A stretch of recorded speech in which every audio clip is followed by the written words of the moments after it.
Haleluya, haleluya. Salam sejahtera di dalam kasih Tuhan kita Yesus Kristus, keluarga besar Jemaat GPD El Shaddai Magelang dan Bapak Ibu yang menyaksikan acara Renungan 79 hari ini. Kita sampai pada pembacaan kitab 2 Samuel pasal 6 dan pasal 7. Saya akan mengambil dua buah ayat di antara dua pasal ini dalam kitab 2 Samuel pasal 6, ayat yang ke-11 dan 12. 2 Samuel pasal 6 ayat 11 dan 12 berkata begini. 3 bulan lamanya tabut Tuhan itu tinggal di rumah Obed-Edom, orang Gad itu. Dan Tuhan memberkati Obed-Edom dan seisi rumahnya. Ayat 12. Diberitahukanlah kepada Raja Daud demikian. Tuhan memberkati seisi rumah Obed-Edom dan ya segala yang ada padanya oleh karena tabut Allah itu. Lalu Daud pergi mengangkut tabut Allah itu dari rumah Obed-Edom ke kota Daud dengan sukacita. Puji Tuhan. Satu bagian cerita dalam Alkitab yang mungkin kita sudah tahu bahwa rumah Obed-Edom diberkati oleh Tuhan. Menjadi pertanyaannya, mengapa rumah Obed-Edom diberkati oleh Tuhan? Renungan saat ini saya beri judul Kehadiran Allah. Memang tidak diceritakan dengan jelas bahwa Tuhan hadir di rumah Obed-Edom, tetapi tabut perjanjian atau sering disebut tabut Allah itu adalah gambaran kehadiran Allah, kehadiran Tuhan. Digambarkan dengan tabut perjanjian itu. Dalam kisah yang kita baca ini secara keseluruhan menjelaskan tentang Raja Daud sebagai pemimpin saat itu, betapa pentingnya tabut perjanjian Allah itu di tengah-tengah orang Israel atau bangsa Israel. Kehadiran Allah itu sangat penting, sehingga dimanapun dan seperti apapun keberadaan Raja Daud dan kerajaan yang dipimpinnya itu selalu diwarnai dengan kehadiran tabut perjanjian. Sekali lagi, hal ini sangat berkaitan erat dengan kehadiran Allah di tengah umatnya dengan adanya tabut perjanjian. Pasal ini menjelaskan ketika Raja Daud punya kerinduan untuk memindahkan tabut perjanjian ke kota Daud, ke kota Yerusalem. Tetapi ada hal yang terjadi, keteledoran dari seseorang sebagai peserta pengangkut tabut perjanjian yang bernama Usa, dan akibatnya fatal terjadi, membuat Raja Daud takut untuk melanjutkan perjalanan memindahkan tabut perjanjian ini ke kota Daud. Ya, sekali lagi Daud menjadi takut dan dipilihlah rumah Obed-Edom sebagai tempat untuk transitnya tabut perjanjian ini. Dengan kata lain bahwa tabut perjanjian ini dalam rencana untuk dipindahkan ke Yerusalem.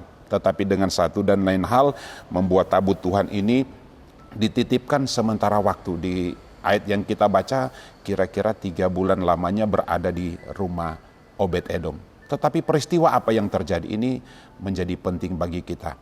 Arti kehadiran Tuhan bagi kita.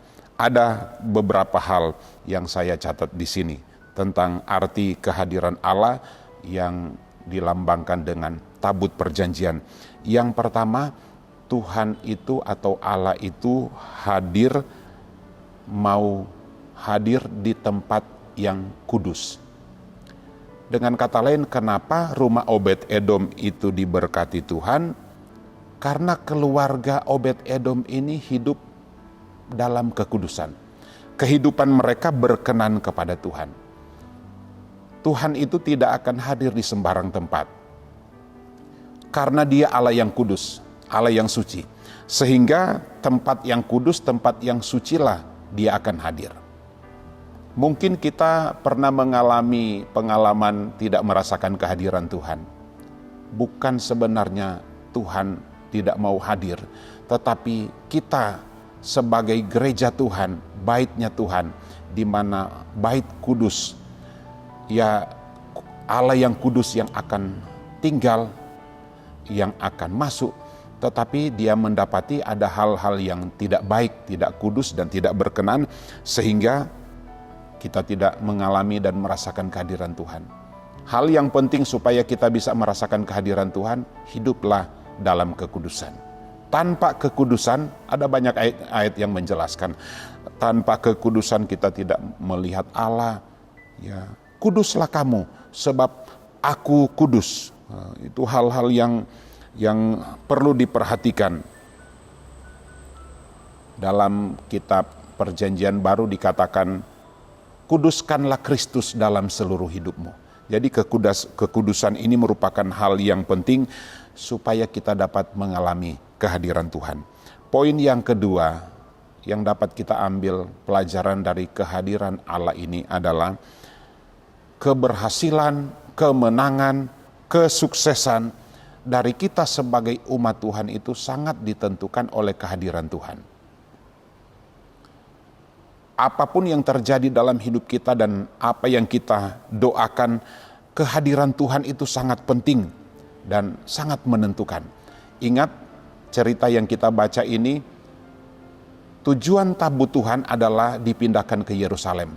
Tetapi tanpa direncanakan oleh Daud, tabut Tuhan ini dititipkan sementara waktu di rumah Obed Edom.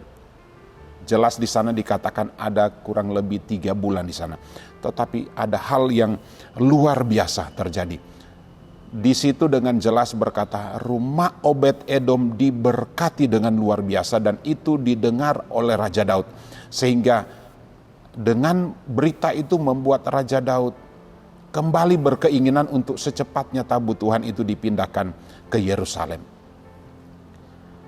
Keberhasilan, kemenangan, bahkan berkat-berkat yang dialami oleh Obed Edom semata-mata karena ada tabut Tuhan di sana. Tentu hal ini juga menjadi kerinduan kita. Di hari-hari yang sulit ini, tengah-tengah pergumulan kita, di tengah-tengah kita menghadapi masalah, kita rindu mengalami kehadiran Tuhan. Kita rindu mengalami berkat Tuhan. Kita mau mengalami kemenangan. Kita mau berhasil. Dan kita merindukan ada banyak hal yang terjadi dalam keluarga kita. Hadirkan Tuhan dalam keluarga kita. Hadirkan Tuhan dalam pribadi kita.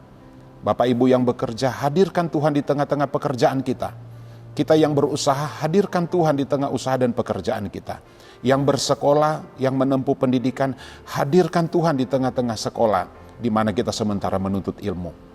Apapun yang sementara kita alami hari-hari ini, yang terpenting bagi kita adalah kita menghadirkan Tuhan di tengah-tengah pribadi, keluarga, dan rumah tangga kita. Dan kita yakin, kalau Tuhan hadir, maka Dia akan mengerjakan hal-hal yang luar biasa. Di tengah-tengah peperangan perjalanan orang Israel, ada tabut Tuhan di sana. Dan Tuhan sendiri berkata kepada Musa, kamu akan diam saja dan aku yang akan berperang menggantikan kamu. Karena ada tabut Tuhan. Mazmur 23, satu pasal yang sangat kita kenal, Tuhan adalah gembalaku, takkan kekurangan aku. Ia membaringkan aku, Ia membimbing aku, Ia menuntun aku, dan lain sebagainya. Sekalipun aku dalam lembah kekelaman, aku tidak takut. Kenapa? Karena ada kehadiran Tuhan. Tuhan hadir di dalam kehidupan kita. Dia akan memberikan kita kemenangan. Roma 8 ayat yang ke-37, bahkan Dia akan membuat kita lebih dari pemenang. Bukan karena kita kuat, tetapi semata-mata karena ada kehadiran Tuhan di dalam kehidupan kita. Sekali lagi, betapa pentingnya Tuhan hadir di dalam hidup kita. Apapun yang kita hadapi hari-hari ini, hadirkan Tuhan dalam pribadi kita, dalam rumah tangga kita. Poin yang ketiga, kehadiran Tuhan. Kita sudah pelajari tadi kekudusan, Dia hadir di rumah tangga kita, kita memberi dan akan mengalami kemenangan.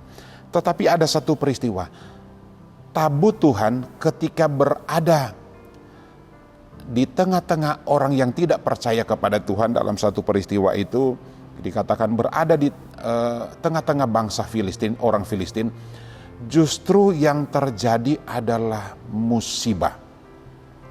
Ada satu bagian cerita ketika tabut Tuhan ada di kuil Dagon, dan yang terjadi adalah dewa mereka, patung mereka Dagon itu hancur karena ada tabut Tuhan di sana. Ada beberapa kali upaya orang-orang yang ada di Filistin itu memindahkan tabut Tuhan itu supaya tidak terjadi musibah. Ada terjadi kematian orang-orang yang ada di sana.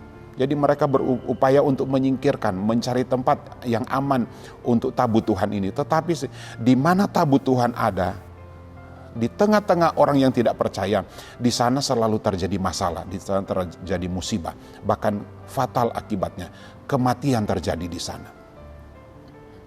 Menjadi pembelajaran bagi kita, jika kita mau Tuhan hadir di dalam pribadi dan keluarga kita, mari kita menghormati kekudusannya Tuhan, mari kita menghormati kesuciannya Tuhan, dan mari kita mempersiapkan hidup kita sehingga kekudusan dan kesucian layak Tuhan hadir di dalam keluarga dan kehidupan kita. Dia mengerjakan perkara-perkara yang ajaib, bukan sebaliknya seperti orang-orang Filistin. Mereka mengalami musibah demi musibah. Jika kita menghormati kehadiran Tuhan, maka kita akan mengalami hal-hal yang luar biasa. Sebaliknya, ketika kita tidak menghormati kehadiran Tuhan, maka hukuman dan musibah yang akan menimpa kita. Menjadi kesimpulannya, ingin kehadiran Tuhan, hiduplah dalam kekudusan. Ingin mengalami kemenangan, hadirkan Tuhan di dalam keluarga dan rumah tangga kita. Tanpa kekudusan, justru sebaliknya, masalah-masalah, musibah demi musibah, bahkan kematian akan menjadi bagian kita. Doa saya hari ini supaya Tuhan akan hadir di tengah-tengah keluarga kita dan mengerjakan sesuai dengan apa yang diinginkan bagi kita. Mari kita berdoa. Biarlah semua jemaat GPD El Shaddai Magelang tidak menerima roh dunia ini, tetapi dapat menerima roh yang berasal dari Engkau ya Allah, supaya umat-Mu tahu apa yang Engkau ya Allah karuniakan kepada seluruh umat-umat-Mu. Terima kasih Tuhan. Kami pun menyerahkan seluruh aktivitas kami di sepanjang hari ini. Tubuh, jiwa, dan roh kami, kuasai hati dan pikiran kami. Kelayakan dan kekudusan dari Tuhan menjadi bagian kami, sehingga Engkau layak hadir dan tinggal di dalam kehidupan kami. Kami mengucap syukur, di dalam nama Tuhan Yesus Kristus kami berdoa, haleluya. Amin.